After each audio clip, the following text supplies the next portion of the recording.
Enquanto o mundo debate Taiwan, acompanha a guerra na Ucrânia e tenta entender o caos no Oriente Médio, e existe uma outra disputa acontecendo em silêncio. Sem câmeras. Sem manchetes. Sem protestos nas ruas. Ela acontece em um lugar onde a temperatura pode chegar a menos 50 graus. Onde o vento derruba homens. Onde o horizonte é branco em todas as direções. E ela pode ser a disputa mais importante do século XXI. Porque quem controlar o Ártico não vai controlar apenas território. Vai controlar energia. Rotas comerciais. Minerais estratégicos. E, em última análise, o equilíbrio de poder entre as maiores nações do planeta. Hoje você vai entender o que está acontecendo no topo do mundo, e por que isso importa muito mais do que a maioria das pessoas percebe. Vamos começar com um fato que parece simples, mas tem consequências enormes. O Ártico está derretendo. Não é metáfora. Não é exagero ambiental. É física aplicada com implicações geopolíticas diretas. Segundo dados do painel intergovernamental sobre mudanças climáticas, a região ártica está aquecendo 4 vezes mais rápido do que a média global.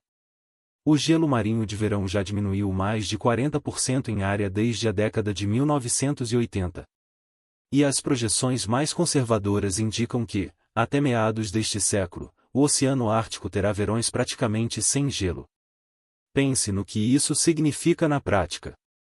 Por séculos, e na verdade, por milênios, o Ártico foi uma barreira natural.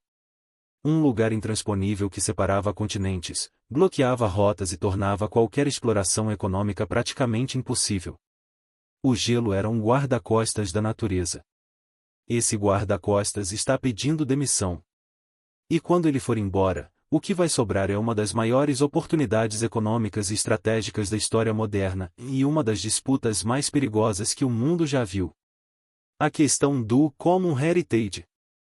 Aqui começa o primeiro problema jurídico e político do Ártico.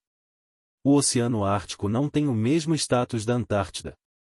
A Antártida é regulada pelo Tratado Antártico de 1959, que suspende reivindicações territoriais e proíbe atividade militar. É, ao menos no papel, uma zona de cooperação científica. O Ártico não tem nada parecido. O que existe é a Convenção das Nações Unidas sobre o Direito do Mar, em AUNCLOS, que estabelece as zonas econômicas exclusivas de cada país costeiro em até 200 milhas náuticas. E existe o Conselho do Ártico, um fórum de cooperação entre os 8 países com território ártico, e Rússia, Canadá, Estados Unidos, Noruega, Dinamarca e via Groenlândia, Islândia, Suécia e Finlândia. Mas o Conselho do Ártico não tem poder de enforcement. Não tem tribunais.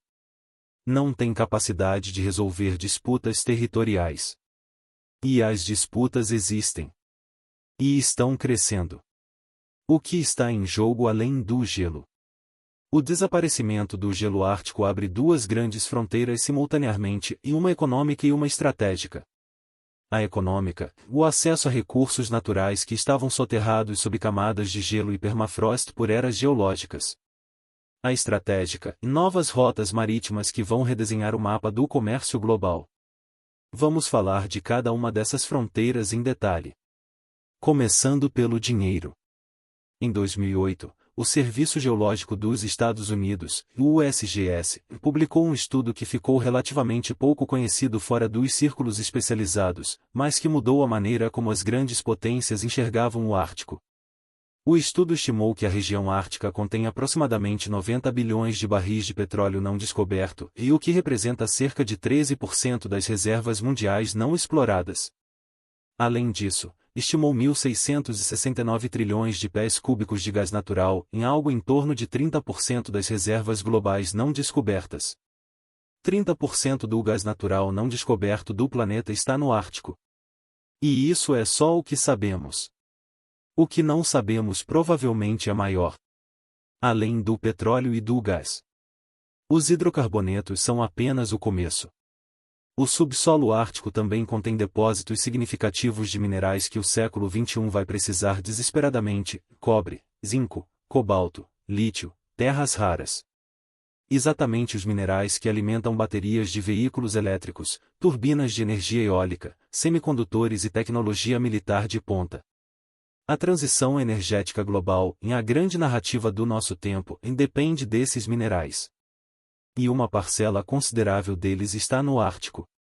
A Groenlândia, por exemplo, tem algumas das maiores reservas conhecidas de terras raras fora da China. Isso explica por que a ilha dinamarquesa voltou à agenda geopolítica americana com tanta intensidade. Não é excêntrica geográfica de Trump, é estratégia de minerais críticos embalada em retórica territorial. As novas rotas comerciais. Agora vamos para a segunda grande fronteira, as rotas marítimas. Hoje, o comércio entre a Ásia e a Europa flui principalmente por dois caminhos, o Canal de Suez, no Egito, ou o Cabo da Boa Esperança, na África do Sul. São rotas longas, caras, e como o mundo descobriu em 2021 quando o navio Ever Given encalhou, surpreendentemente frágeis. Com o derretimento do gelo ártico, surgem duas novas rotas potenciais. A primeira é a Rota do Mar do Norte, também chamada de Passagem do Nordeste. Ela corre ao longo da costa norte da Rússia, pelo Oceano Ártico, ligando a Europa ao Pacífico. Comparada à rota pelo Canal de Suez, ela pode reduzir em até 40% a distância entre Roterdã e Xangai. 40%. Em logística global, isso não é detalhe. São semanas de viagem, toneladas de combustível, bilhões de dólares em custos operacionais. A segunda rota é a Passagem do Noroeste, que corre pelo Ártico canadense e conecta o Atlântico ao Pacífico pelo norte da América do Norte. Nenhuma das duas é totalmente navegável hoje, ainda. Mas ambas estão ficando mais acessíveis a cada ano que passa. O problema do controle. Aqui está a questão que ninguém consegue resolver pacificamente. Quem controla essas rotas? A Rússia insiste que a Rota do Mar do Norte é uma via interna russa, ou seja, qualquer navio que queira usá-la precisa de permissão de Moscou e deve aceitar pilotos russos a bordo. A comunidade internacional, incluindo os Estados Unidos, discorda completamente. Para Washington, são águas internacionais, e nenhum país pode impor soberania sobre elas. O Canadá tem posição similar em relação à Passagem do Noroeste e reivindica que são águas históricas canadenses. Os Estados Unidos discordam disso também. São conflitos jurídicos que ainda não explodiram em conflitos militares, mas que têm potencial para isso. Se existe um país que enxergou o futuro do Ártico antes de todo mundo e agiu de forma sistemática, esse país é a Rússia. E isso não é acidente. É história, geografia e visão estratégica combinadas. A herança soviética. A União Soviética já tinha no Ártico uma das suas maiores bases de poder. A costa ártica russa é a maior do mundo, em mais de 24.000 quilômetros. Cidades inteiras foram construídas acima do Círculo Polar durante a era soviética, habitadas por trabalhadores da indústria extrativista e militares. A Frota do Norte soviética, baseada em Murmansk, era uma das mais poderosas do mundo. Com o colapso da URSS em 1991, grande parte dessa infraestrutura foi abandonada. Bases militares fechadas. Cidades esvaziadas. A presença ártica russa minguou. Mas a partir de 2007, e especialmente depois de 2014, Putin decidiu reverter esse processo. A bandeira no fundo do mar.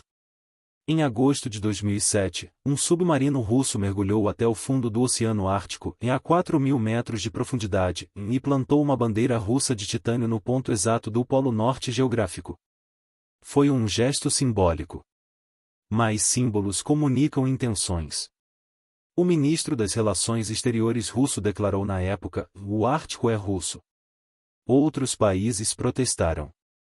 O Canadá comparou o gesto à conquista colonial. Mas a mensagem havia sido enviada.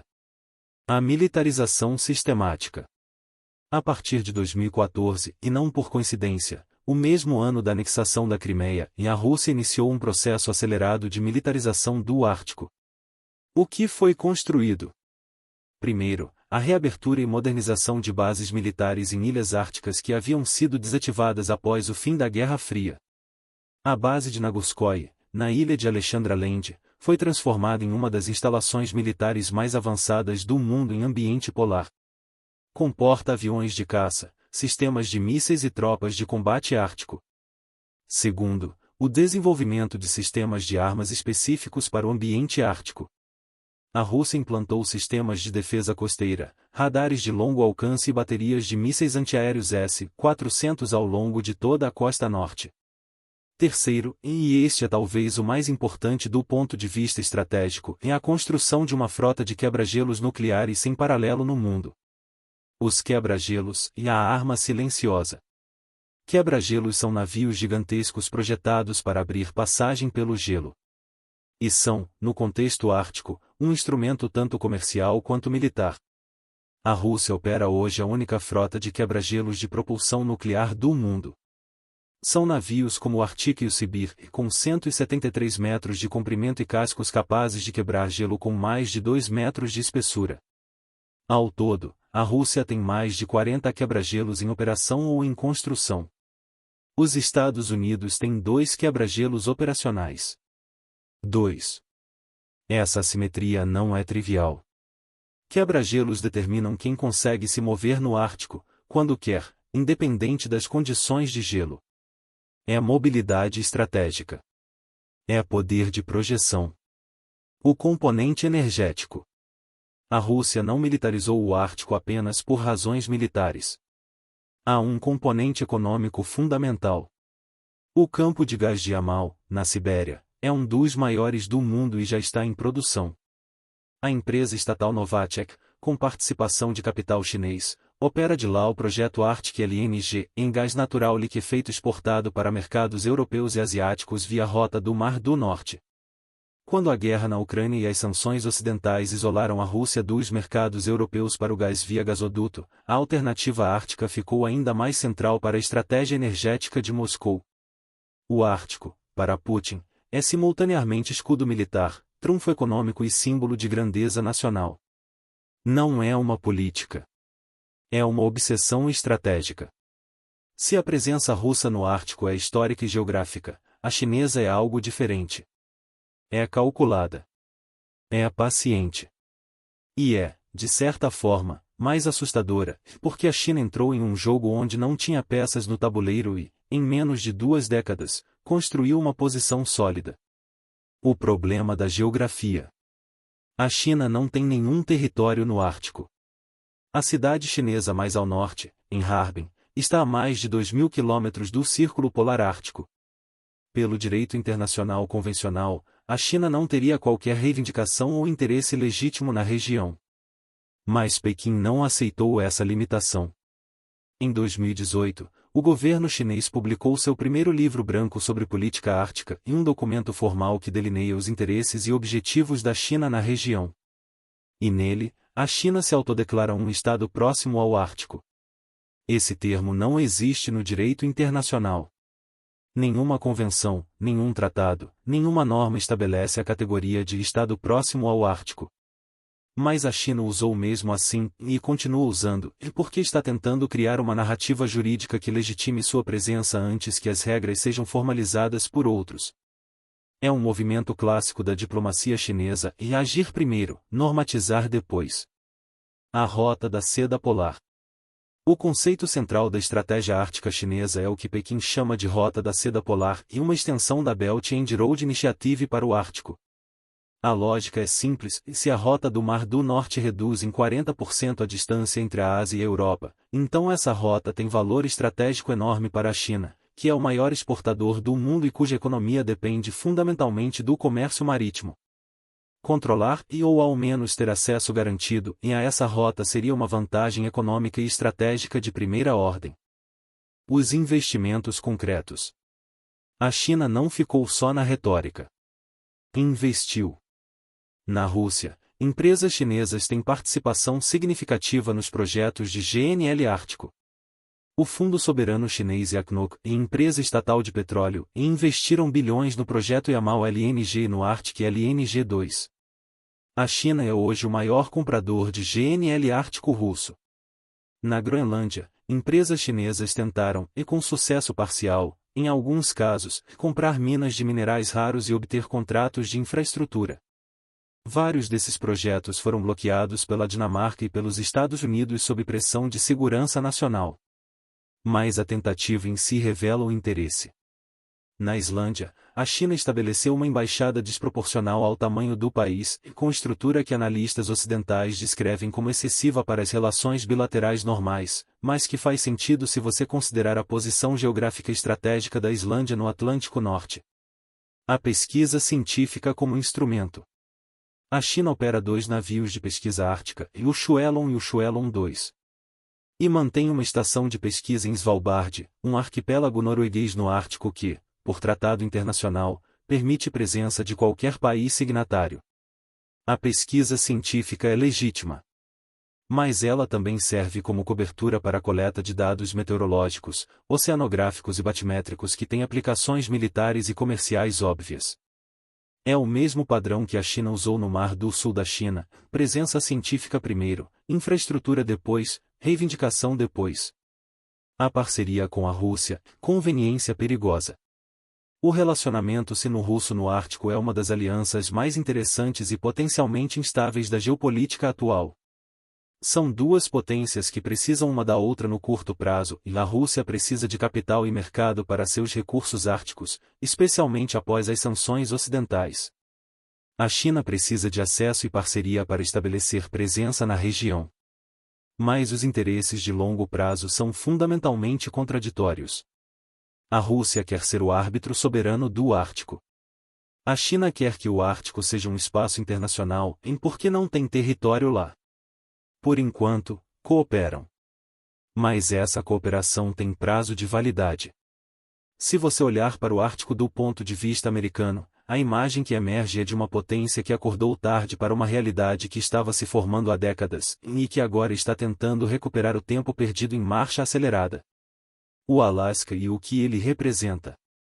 Os Estados Unidos têm território ártico. O Alasca tem mais de 1.700 quilômetros de costa ártica.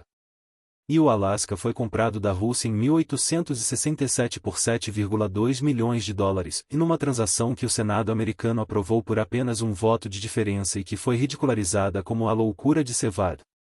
Hoje, o Alasca é visto como um trunfo estratégico imenso. Mas por décadas foi tratado como periferia remota. A ausência de infraestrutura ártica americana é notável. Não há bases militares permanentes no Ártico americano comparáveis às russas. Não há porto de águas profundas no Alasca capaz de receber navios de guerra modernos de grande porte. E há aquele número que já mencionamos, em 2 quebra-gelos operacionais, contra mais de 40 russos. A questão da Groenlândia. A Groenlândia é um território autônomo dinamarquês e membro da OTAN, com uma população de apenas 56 mil pessoas e uma das posições geográficas mais estratégicas do mundo. Ela controla o Estreito de Davis, que separa o Ártico do Atlântico Norte. Tem as maiores reservas de terras raras fora da China. E está a apenas 740 quilômetros da costa leste canadense. Em 2019, o então presidente Trump propôs comprar a Groenlândia. O governo dinamarquês recusou categoricamente. Trump cancelou uma visita de Estado como represália. O episódio foi amplamente ridicularizado. Mas a premissa estratégica não era absurda, e voltou à agenda americana com força renovada. A OTAN se expande para o norte.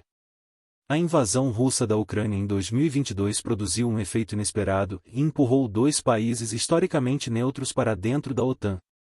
Finlândia e Suécia abandonaram décadas de neutralidade e aderiram à aliança. Com isso, a OTAN ganhou aproximadamente 1.340 quilômetros adicionais de fronteira direta com a Rússia e presença estratégica no Mar Báltico que muda completamente a equação de segurança europeia. Mas o que isso significa para o Ártico? Significa que 5 dos 8 países com território ártico são agora membros da OTAN. A Rússia, que antes tinha no Ártico uma zona de conforto estratégico, agora tem um flanco norte muito mais exposto. O déficit de capacidade. O problema americano no Ártico não é de vontade política e hoje há amplo consenso bipartidário sobre a necessidade de presença ártica americana. O problema é de capacidade instalada. Quebra-gelos demoram entre 8 e 10 anos para ser projetados e construídos. Bases militares árticas demandam décadas de desenvolvimento de infraestrutura. Treinar soldados para combate em ambientes polares extremos é um processo lento. A Rússia tem 30 anos de vantagem nesse processo. Os Estados Unidos estão investindo, o programa de construção de novos quebra-gelos pesados foi acelerado, o porto de Nome no Alasca está sendo expandido, e exercícios militares árticos como o Arctic Edge estão sendo ampliados. Mas a lacuna é real e leva tempo para fechar. É fácil enquadrar o Ártico como uma história de três potências, Estados Unidos, Rússia, China. Mas há outros personagens importantes que moldam a equação. Canadá, o orgulho ferido. O Canadá tem a segunda maior costa ártica do mundo e historicamente vê o Ártico como parte fundamental da identidade nacional. O slogan "O Norte Forte e Livre" não é só poesia, é política.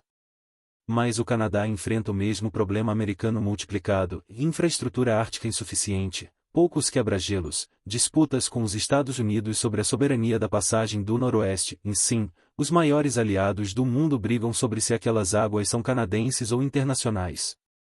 O investimento canadense em capacidade ártica tem sido historicamente inadequado em relação às ambições declaradas. Isso está mudando, mas lentamente. Noruega, o pragmatismo ártico. A Noruega pode ser o país que melhor equilibrou os interesses concorrentes no Ártico. Tem o Svalbard e o arquipélago estratégico que permite presença internacional, incluindo chinesa e russa. Tem fronteira direta com a Rússia no norte. E tem décadas de experiência em exploração de petróleo em condições árticas. A Noruega também tem a disputa do Mar de Barents com a Rússia, e finalmente resolvida por tratado em 2010, num raro exemplo de solução diplomática bem-sucedida no contexto ártico. Mas a cooperação norueguesa-russa, que era modelo de convivência regional, foi drasticamente reduzida após a invasão da Ucrânia. Os países nórdicos e o fator OTAN. Com a entrada de Finlândia e Suécia na OTAN, a dinâmica de segurança nórdica se transformou. O que era um mosaico de neutralidades diferentes, e Finlândia e Suécia neutras, Noruega e Dinamarca na OTAN, e virou um bloco ocidental coeso no norte. Isso tem implicações diretas para o Ártico, e a OTAN agora tem muito mais território e muito mais presença na região do que há 3 anos. Todo o que descrevemos até aqui se passa num contexto jurídico que é, para dizer o mínimo, inadequado. A UNCLOS, a Convenção das Nações Unidas sobre o Direito do Mar, é o principal instrumento legal que rege o Ártico. Ela define zonas econômicas exclusivas, plataformas continentais e direitos de navegação. Mas tem limitações sérias. Primeiro, os Estados Unidos nunca ratificaram a UNCLOS. O país que mais clama por liberdade de navegação nos oceanos do mundo não assinou o tratado que a garante. Segundo, a UNCLOS permite que países costeiros reivindiquem extensões da plataforma continental além das 200 milhas náuticas se provarem que essa plataforma é uma extensão natural do seu território continental. Rússia, Canadá e Dinamarca fizeram reivindicações sobrepostas sobre a crista Lomonosov e uma cadeia montanhosa submarina que atravessa o Polo Norte. Todos os três argumentam que ela é uma extensão do seu próprio território. Só um pode estar certo. Terceiro, e mesmo quando há decisões jurídicas, não há mecanismo eficaz de enforcement. O Tribunal Internacional do Direito do Mar pode emitir decisões, mas não tem como obrigar uma potência nuclear a cumpri-las se ela não quiser. O resultado é um espaço geopolítico com regras insuficientes, disputas sobrepostas e atores cada vez mais dispostos a agir unilateralmente. Vamos colocar tudo junto. Você tem uma região que está ficando acessível pela primeira vez na história moderna. Dentro dela, trilhões de dólares em recursos energéticos e minerais críticos, rotas comerciais que vão redesenhar a logística global, posicionamentos militares que afetam o equilíbrio de poder no hemisfério norte. Você tem 3 grandes potências com interesses diretos e conflitantes, e a Rússia com vantagem histórica e presença militar dominante, os Estados Unidos com posição legal e aliados na OTAN mais déficit de capacidade operacional, e a China sem território mas com capital e paciência estratégica ilimitada. Você tem um arcabouço jurídico insuficiente e disputas territoriais em aberto. E você tem o pano de fundo de uma relação geral entre essas potências que está no pior momento desde a Guerra Fria. Os cenários. O otimista, os países árticos mantêm o Conselho do Ártico funcionando, desenvolvem tratados mais robustos sobre exploração e navegação, e a corrida pelos recursos é gerida diplomaticamente. Não é impossível, e a Noruega e a Rússia resolveram a disputa do Mar de Barents mesmo em clima de tensão. O realista, a competição se intensifica, com incidentes regulares e submarinos em águas disputadas, acidentes com drones militares, disputas sobre navios comerciais na rota do Mar do Norte. Sem guerra aberta, mas sem cooperação genuína. O pessimista, um incidente escalona além do controle. Um submarino russo e um americano se envolvem num confronto acidental. Uma plataforma de perfuração é sabotada. Um navio de guerra bloqueia uma rota comercial. No contexto atual de desconfiança mútua, qualquer um desses incidentes tem potencial de escalonamento severo. Porque o tempo está se acelerando. O que torna a questão ártica urgente é que as janelas de oportunidade estão se fechando e ou abrindo, dependendo do ponto de vista. Cada verão que passa com menos gelo é um verão em que novas rotas ficam mais acessíveis, novos territórios ficam exploráveis, novas posições estratégicas ficam disponíveis. As potências que estiverem fisicamente presentes quando as regras finais forem negociadas vão ter vantagem imensurável. É por isso que a Rússia construiu antes de negociar. É por isso que a China está estabelecendo presença antes de ter direitos. É por isso que os Estados Unidos estão acelerando agora, a contragosto. O Ártico está sendo repartido em câmera lenta. E quando o gelo acabar, o mapa já vai estar desenhado. O Ártico não é uma história de futuro distante. É uma história do presente. As bases militares russas já estão construídas. Os investimentos chineses já foram feitos. Os tratados que não existem ainda fazem falta hoje. As disputas territoriais já estão nos tribunais internacionais. E o gelo está derretendo agora, e neste verão, no próximo, e em todos os que vierem depois. Guerras do século XXI não vão começar todas com explosões e soldados nas fronteiras. Algumas vão começar com uma plataforma de petróleo instalada num ponto disputado. Com um quebra-gelo que abre uma rota e declara soberania sobre ela.